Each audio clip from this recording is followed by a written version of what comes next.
Bonjour nos frères de l'intérieur et de l'extérieur de notre pays. Je viens une fois de plus à chaud par ma voix éclairer un point de vue que nous avons eu à lire à travers quelques journaux. Je cite à l'exemple le Pério qui à son titre a écrit ceci que Ntoumi promet le chaos dans le pôle et à son sous-titre, il rédige qu'aucun enfant n'ira à l'école pendant que je suis en errance avec les miens. Écoutez, je suis très ravi du discours du reverend pasteur Ntoumi, de sa déclaration, de son message à travers la RFI, quand il dit, je cite, « Ce qu'ils font eux, c'est ce qu'ils mettent sur les dos des autres. » Fin de citation. Cela dit tout. Et cela est très convaincant par rapport à tout ce qu'on est en train de vivre, d'écouter, de voir. Nous exhortons certains médias, certaines presses, de pouvoir aller à la source pour s'acquérir des vraies informations. Dommage parce que au pôle, il n'y a pas une bonne couverture médiatique, sauf que des médias orientés sous la volonté des gouvernants à aller dans les places où ils ne peuvent que recevoir de la fausseté ou de la manipulation, médiatique aussi bien sûr. C'est pour cela quand une presse peut fonder une analyse à travers une fausse information, finalement, tout ce qui va être rédigé à la suite ne sera qu'une manipulation ou une fausseté. Venez dans le pôle actuellement, personne n'est allé interdire aux enfants d'aller à l'école. Personne, en nous disant bien, personne. Au contraire, nous avons toujours émis le souci de l'éducation au pôle.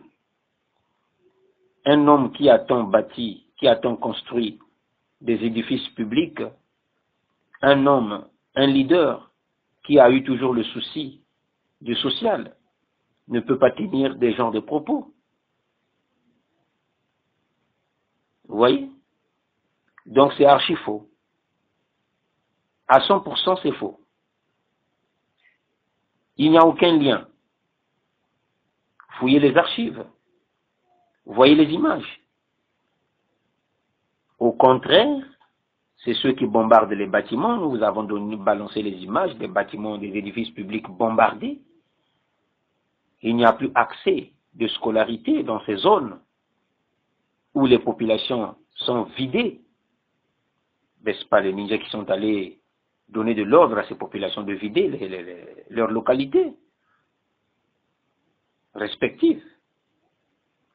Mais c'est à travers les bombardements et l'afflux des mercenaires, des militaires, qui sont en train de traquer les jeunes, de les tuer, de les mettre en prison, les femmes et les enfants. Les gens sont inquiets, les gens ne sont pas à l'aise, puisque les gens ne sont plus dans leur milieu respectif. Ce déplacement est la cause de tout. Et ce déplacement est causé par la psychose et les traumatismes causés par les bombardements et la forte présence militaire dans les zones ciblées. Et c'est dans tous les districts que ce phénomène se passe dans le pôle. Dans toutes les localités aussi, occupées par les militaires. C'est ça, la cause qui peut produire le manque de scolarité dans le pôle, dans certaines localités, et dans plusieurs localités bien sûr. Mais Ntoumi n'a jamais promis le chaos dans le pôle. Au contraire, il a toujours promis et réalisé le développement dans le pôle. Et pour ça, je demanderai à nos amis qui ont déjà reçu les quelques images, des preuves de ce que le reverend pasteur Ntoumi a déjà réalisé dans le pôle, qu'ils puissent les publier dans le monde entier. C'est un combat de communiquer, oui, mais dans cette communiqué, nous devrons aussi prendre le courage de dire ce qui est réel et de dire ce qui est fondé, normal. Mais nous ne devrons pas mentir pour vouloir à tout moment chercher la caution des uns et des autres, pour effectivement avoir l'autorisation ou la carte blanche de venir, par exemple, tuer et détruire de plus en plus le pool, et pour remettre ensuite cela sur le dos d'une seule personne. Ce qu'ils font, eux, c'est ce qu'ils mettent sur les dos des autres, avait dit le reverend Pasteur Toumi à RFI pendant son intervention. Et c'est ce que nous voyons, c'est ce qui est en train d'être rédigé dans certains journaux. Donc nous venons tout simplement de corriger cela et de réajuster ce qui est tordu, ce qui est mal dit, ce qui est mal interprété.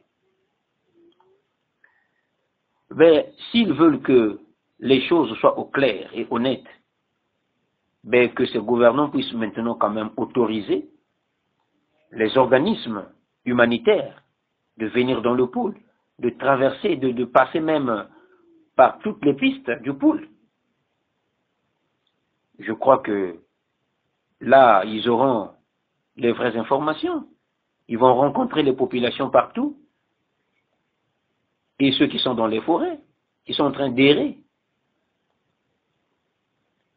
Pour ce fait, nous nous adressons à l'UNESCO de prendre ses responsabilités, de chercher par tous les voies et moyens des solutions de sortie de cette crise pour que la scolarité soit effective dans le pôle.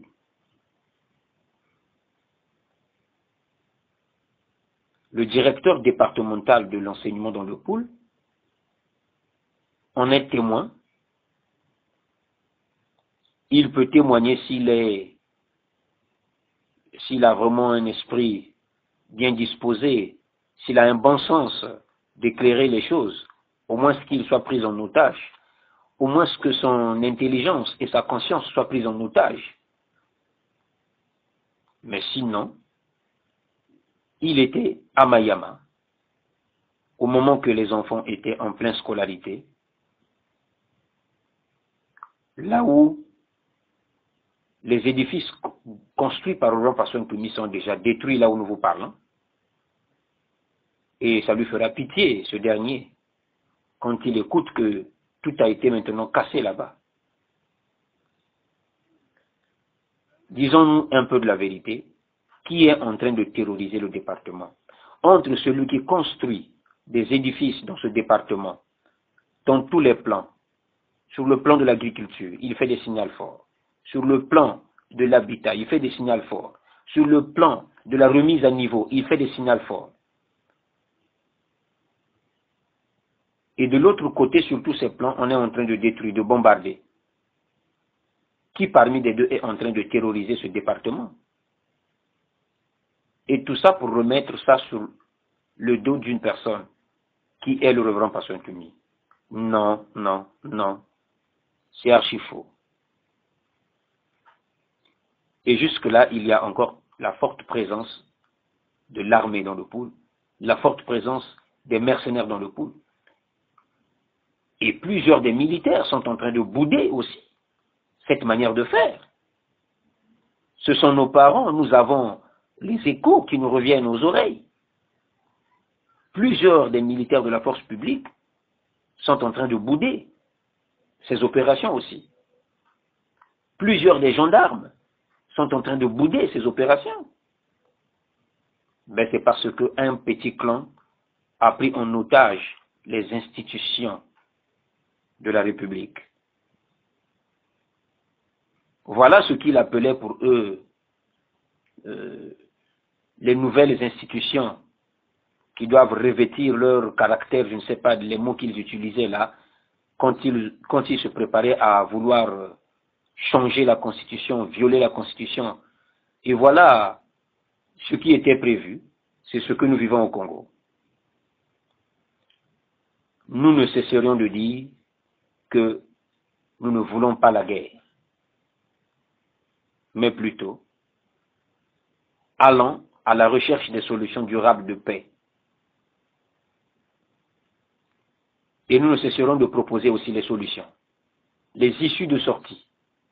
Il y en a peut-être plusieurs qui pourront les proposer. Que Dieu bénisse le Congo. Parce que c'est un pays béni de l'Éternel. Et c'est aussi un pays de la promesse.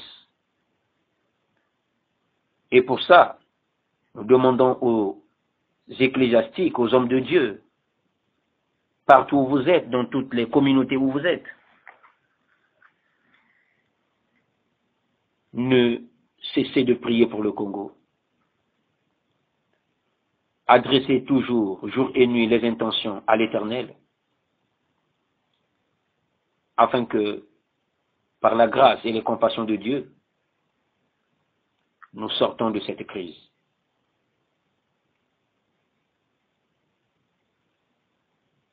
Nous en sommes en droit, je dis bien en droit, de réajuster ce qui semble être torpillé. Donc, au sujet de la scolarité, nous avons tous le souci. Parce que si aujourd'hui, moi qui vous parle, je m'exprime parce que j'ai été à l'école, donc comment pourrais-je accepter que mon fils, par exemple, n'aille pas à l'école? Comment pourrais-je accepter que les fils de mes amis n'aillent pas à l'école? Non.